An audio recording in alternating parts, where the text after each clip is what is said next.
I'm Ann Simmons in the newsroom of the Los Angeles Times. A brutal ice storm has gripped parts of Texas and Arkansas, disrupting hundreds of flights and causing dangerous road conditions and power outages.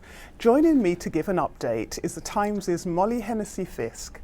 Welcome, Molly. Hi, Ann. So you're in Houston. Tell us, what are the conditions like in Texas, where this storm has apparently been wreaking havoc, and in Arkansas? Well, as you can see, it's not snowing here in Houston, but they have had a lot of ice and snow up from northern Texas into Arkansas.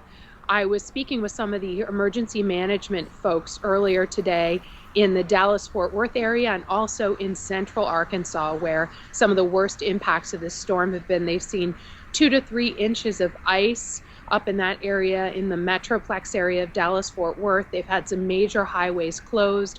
More than 300 flights canceled at Dallas-Fort Worth International Airport, tons of power outages, really dangerous driving conditions, and at least 1 fatality in central Arkansas. Gosh, that sounds brutal. I mean, have the temperatures and the conditions actually kept people indoors? Are people sheltering at home? That's what the authorities have advised people to do, especially in northern Texas, as this storm is passing over. They've had these sort of dangerous, deceptively dangerous conditions where you've got sleet on top of ice on the roads, and they're trying to spread a mix of sand and salt to try to add traction. You've got a lot of single vehicle accidents where people think the roads are safer than they are and they end up sliding off. Even here in Houston, where it's not snowing and we've seen just a light rain, we saw a really dramatic drop in temperature yesterday from wearing short sleeves to winter coats, which is what I'm wearing now. 20 to 30 degree drop in temperature as a big Arctic air mass moved into the area, and that's what's been pushing this storm to the northeast.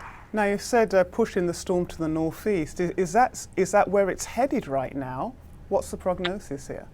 That's right. That's what forecasters have been telling me today at the National Weather Service. They say the storm is moving up the Ohio River into Ohio, Indiana. Missouri has some weather warnings in place now. They're expecting to see the weather head up there and into western Tennessee as well. And then over the weekend, it's expected to head further east to sort of a swath of the East Coast from Atlanta all the way up to New York.